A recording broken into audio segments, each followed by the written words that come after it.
Namaste, Jai Bharat. It may be not very abnormal for people to tell lies.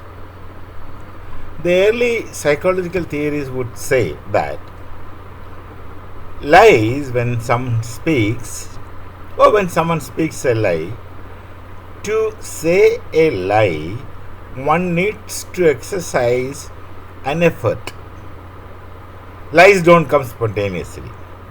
So to lie, it has to be a conscious effort, and that conscious effort can be analyzed and understood that one is telling a lie. But normally, why should people lie? When someone lies, he lies to deceive the listener. And the listener is expected to believe what he says is true. But then, if the listener knows that he is telling a lie, and the person is still telling lie and keeps on telling lies, then that psychologists might say, earlier they used to say that it's a kind of disorder. They used to call them as compulsive liars. Someone is standing at one spot. He is planning to go to Kanyakumari. But if you ask him where are you going, he would say, I am going to Kashmir. He can't help it. So this compulsive lying is a disorder. But there are third kind of lies, which the leaders say, the political leaders say, normally political leaders lie like this. If you look at the political theories of the West, Europe primarily, for example, the book Novum Organon by Francis Bacon is one of the stalwart. Francis Bacon is one of the stalwart. Novum Organon, or the other person Machiavelli, Prince and other writings, they both directly or indirectly don't say lie and deceit in political existence is something bad. They don't say. Rather, at places, they would at least indirectly, many times directly, say that lie and deceit is a rule of the rule or rule of the law. They get things done through that way. But then that must have been, the context must have been very, very different. The time must have been time of course was different. Why should I say must have been? It was different. Where the people used to take what they hear from such a rule, law, etc., ruler, lawyer, etc., as granted. See, the foreigners used to believe, they themselves used to believe that they are not human. They're some kind of gods. Right. Now, today we have elections, our elections are going on in this nation. And my God, what kind of lies people speak. Somebody comes up and says that every month you get so much of money in your account. And he uses an expression. What is that? Khadakat, khadakat, khadakat. I haven't heard that expression prior to this. He says, and repeats it. I don't know what is expected of the people listening. Do you really think that such things can happen? In any nation for that matter. See, the Delhi administration used to give a lot of freebies to people. Many places people promise freebies. To some extent they give also. But then it's not a permanent phenomenon. You just can't thrive or live on freebies. Actually, freebies will destroy the whatever left vitality with anyone in the society. See, you just can't expect anything to be free, because when you get something free, there is someone who is paying for it behind. Things don't grow on trees in nature. The things that you get don't grow on trees in nature. They come to you because somebody spent for it. Somebody has to spend for it. So, therefore, there is nothing in this world like free. Let us be, borrowing the term from Immanuel Kant, autonomous. Let's stand on our own foot and get what we want. That should be the spirit for any human being. Now, there are states, communist states, which are perhaps one of the last leftover democratically elected state of Marxism. Marxism, of course, may have nothing seriously really to do with Marx. It's a kind of versions go on. And today, I'm talking about a state in the south, Kerala. They have a kind of Marxism, which is a kind of Marxism, I would say. And I really don't think that Marx will have anything serious to do with their kind of polity. It's something of a pressure group existence, borrowing the term from David Easton.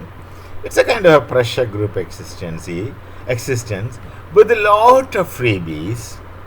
Not freebies to all, but lot of freebies to their people, whom they call as comrades. And there is no camaraderie among them in the real sense. We don't perceive such things. It's a caucus instead of camaraderie. Those who are in dear books, not really good books, dear books of someone who is temporarily at the helm. People are always temporarily at the helm of things, of affairs, of their political party. Someone who is dear to them is given all kinds of facilities. He need not study, he will get a job. He need not write exams, he will get a job.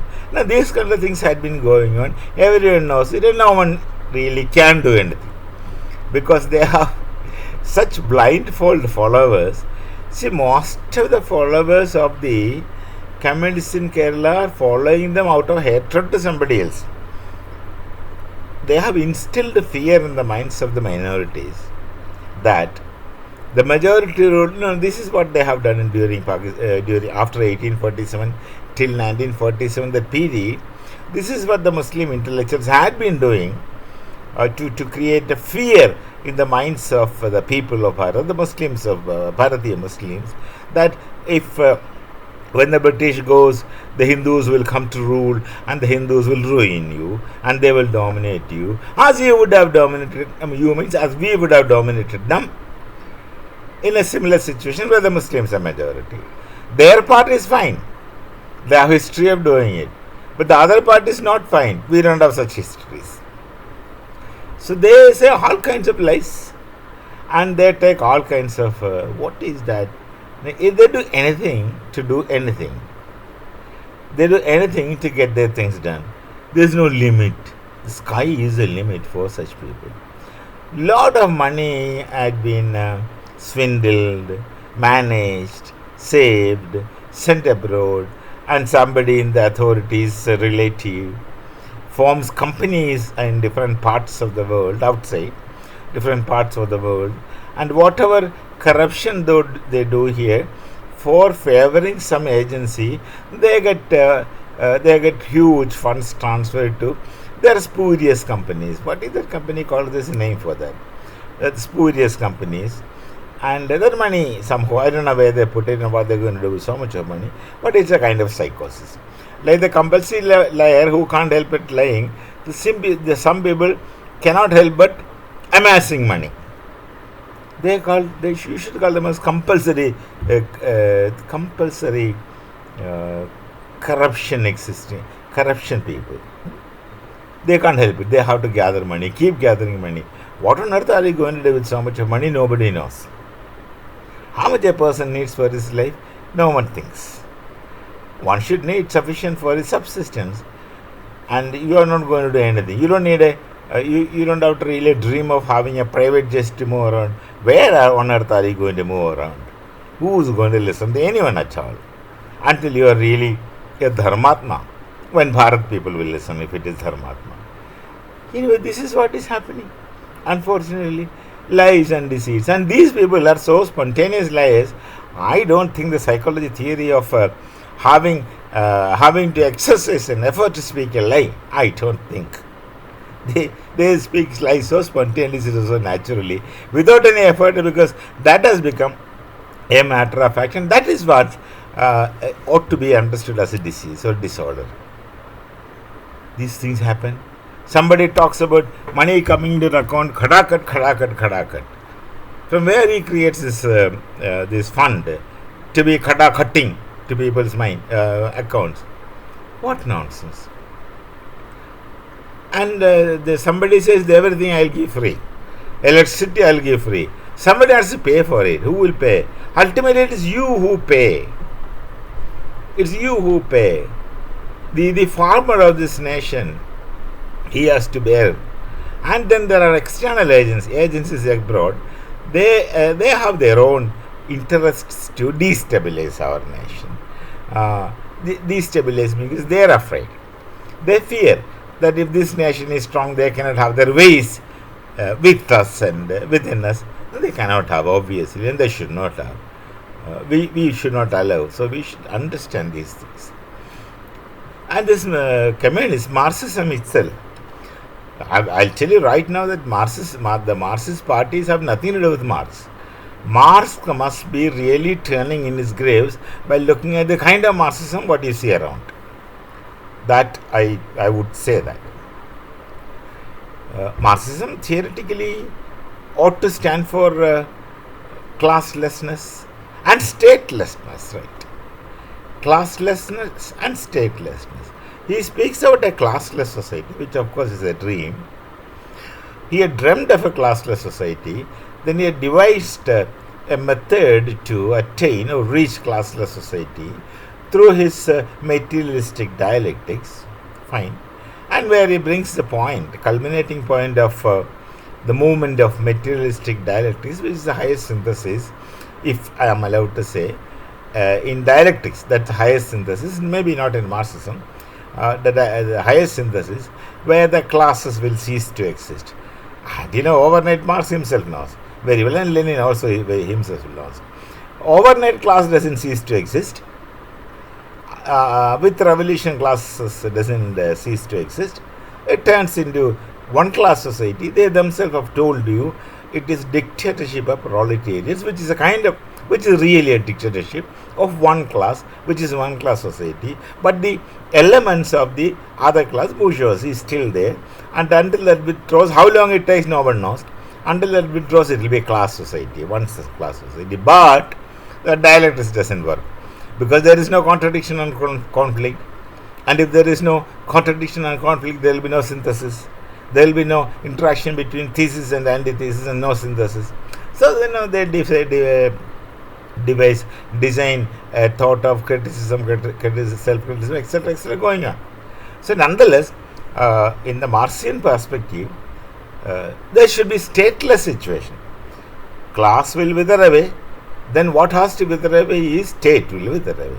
So Marxists by definition don't support any nationalism. That's the point which I would like to say. Marxists by definition don't support any nationalism, theoretically. But these people are they make a living out of Marxism, and not simply a living. It will be too small to say that they make a living. They'll amass money. They become wealthy to corrupt their next generations. People who say amass money like this will see that their next generations get corrupt or become dumb-headed or become useless to themselves, not only for society. So that's a kind of Marxism what we see. But in Marx theory itself, he envisages a situation of statelessness. So theoretically, by default, a Marxist would not support nation or some nationalistic forces which would go directly against Bharatiya Rashtra. We call it as Rashtra, not simply Rajya. It will go against our Rashtra. For us, that's everything. For us, that is our Sanskriti. For us, that is our existence, and for us, that is our soul, and we breathe that. So Marxists don't understand it. Given their theory itself, they won't. And of course, their leaders are not going ever for statelessness. They would prefer anarchy. Anarchy in the Marxian sense is not chaos. Anarchy in the Marxian sense is, interestingly, where the law is not needed. There should be no external laws because Marx is very hopeful that every man has an inner law of reason. Very pathetic thought, I'll tell you. Every man has an inner law of reason, and even if a person have inner law of reason, he should have, if he translates his concept of inner law of reason, it should be translated as dharma.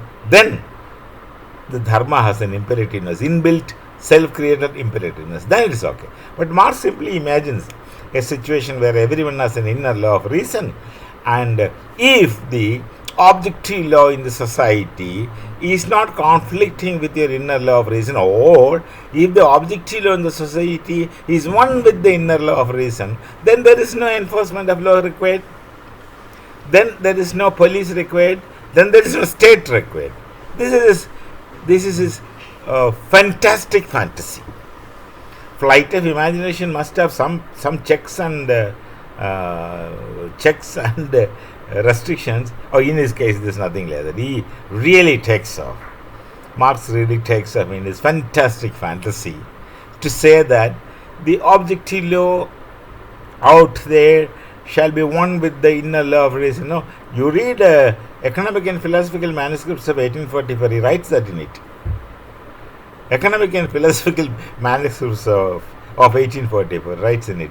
It's from that point Althusser calls him as revolutionary Marx. Before that, Althusser calls him as ideological or humanist Marx. I don't understand why Althusser do not want Marx to be humanist. That's a different controversy, not controversy, different point of discussion. So the rulers, the so-called Marxist rulers who have nothing to do with Marx, and I don't think that they really understand Marx, that will indeed make Marx turn in his graves. They speak on behalf of Marxism for their own interest in I would like to call it as self-realization. Self-realization is a concept used in an entirely different context to mean something entirely different. But let me call this as a self-realization, where they want to realize things they want for themselves. That is, of course, for the dialectical materialist, it has to be materialistic. So they will amass all kinds of money, and they do all kinds of things, and they will do anything to make what they want. They make money and dump all the money in some places. See, look at the politicians, many of them in our nation. After our Prime Minister's demonetization, many people have got lots of currencies, and they can do nothing with those lots of currencies. Of course, this Pakistan is an interesting friend. They have made it a cottage industry to print Indian money and send it down in containers to the Islamic separatists, so that they will invest those in real estates, malls, hotels, etc. They thrive. And these people, whether they want to be separatists or Islamists or not, they get money, free money, for nothing. They don't, of course, care for selling their nation. It doesn't make any difference to them. They only bother with their own existence. They only want sufficient money, and they buy on the business industry, etc. So those money comes like that, plenty of money. And the Pakistan is very hopeful that this will, of course, create problem for our economy. So the demonetization was such a beautiful blow that many people who were keeping currency bundle, maybe lots of currency, I don't know, I have not seen anyone directly, but only news and images. They keep lots of money in specially created shelters which they had to abandon, and they did not know what to do with that. Many people have even thrown it and burned it somewhere, whatever. So this is the situation. They get money and they don't care about what happens in society tomorrow, and that is very important. They don't care about what will happen to your own generations tomorrow. They don't care.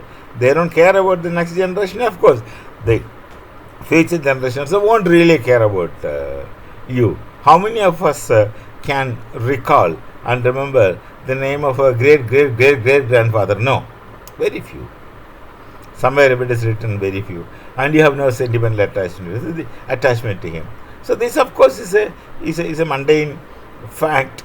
But many people may be keeping the records of the ancestry, many maybe also. But lies, people say lies so effortlessly. The politicians, see, I've seen in came in the news, what kind of lies they say, and none of the media will call it as lie. They will say his statement is exposed. They don't say these people are lying blatantly. They don't say. The media are also funny. They just want to dilly-dally and make their own existence okay, good. So, everyone is isolated lands, isolated islands, just wanting to look after themselves. They don't care even if they live as a frog in the well, but they talk more than their height and weight, just like the Lahoris. And another thing also about the southern state of Kerala, they are more like Pakistan for economic aspects. For the economic aspects, Pakistan is utterly broken in economic terms, financial terms. They live on borrowed money, where people are used to give them alms and borrowed monies, ALMS alms, not ARMS, alms and borrowed monies, etc. And of course, they will divert a considerable fund which they receive as alms for terrorism, for promoting terrorism, because they think that's a part of their religious existence to promote terrorism, and they find all justifications from any kind of books, their holy books, to say that this has to be done, and they promote terrorism. Slowly, when the European world got a blow directly from them, by way of accepting refugees and by way of getting their jails filled up, by way of experiencing lawlessness in the society, fine, that kind of help stopped coming, ceased to come. Not ceased, actually, got reduced. So the Kerala situation is still funny. They borrow from government of India. First, government has funds, and at the same time, they don't want to belong to government of India. The rules, everything they want themselves. Wherever it is possible, all the central government's projects they will rename into one of their leaders' name, and project as if it's they are doing. But many other projects are from central government, but they pretend and show and tell or propagate that is their own. No shame, and they think people believe it. Maybe people believe it, that they're supposed to be very literate group. Maybe people believe it, who knows. Now, the most pathetic situation is that all these years of independent existence, they have done nothing to create revenue for the state by way of industrialization, because one of the practical Communist Party's existence depends on the trade unions, and the trade union people are always made to be conscious about their rights but never duties. Now all these things, the trade unionism, then the blind support to such trade unionism, and then treating an industrialist who's trying to put some venture there, some kind of something, treating him as a bourgeoisie. Then suddenly you dress yourselves like proletariat and you see that person in that tier of bourgeoisie, all kinds of things, and they would see that the industry is getting locked down or stopped. As a matter of fact, nobody would start an industry there. And now the previous industries were beautifully getting closed down, systematically getting closed down. Some researchers can give you a list of it. How many industries were locked down in that state? Now, because of this, from where they get revenue? From where they get money? They have two sources, selling liquor and selling lottery tickets. These are the sources supposed to be. and all other area they have no revenue because they don't do anything, they don't produce anything. See, in the present corporate world, you you produce something that's an immediate source of revenue, and of course you have to market it, and all kinds of good things should associate. The thing that you produce should have quality, somebody should want to buy it, and you just can't relax. A ruler can't relax. A ruler has to, or somebody who looks after the state of affairs has to be after it day in and day out, struggling to make things work out. When things will work out like that for at least 10 years, then the state can be stable economically. Not through borrowing. They're all temporary borrowing. You get serious, you get into serious difficulties. But the politicians are very funny. Oh, we won't be there in rule. Let those people who happen to be coming in role at that time suffer. We are not suffering directly, correct? They won't be involved. Someone who has to run the affairs at that time will have to suffer. And I don't care.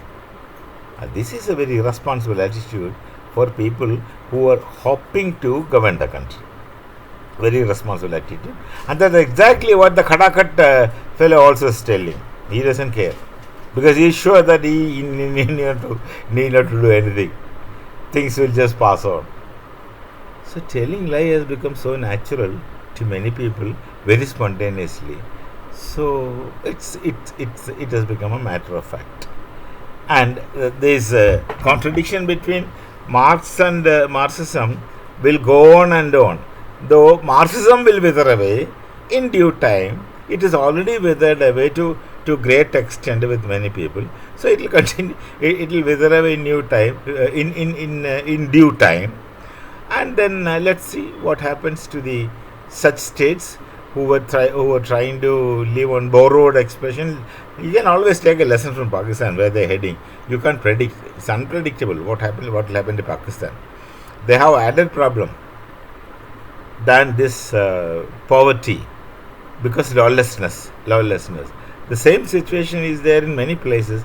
In many cases, in the southern Kerala state also, lawlessness is there because the employees or the employee class, they're not really well controlled.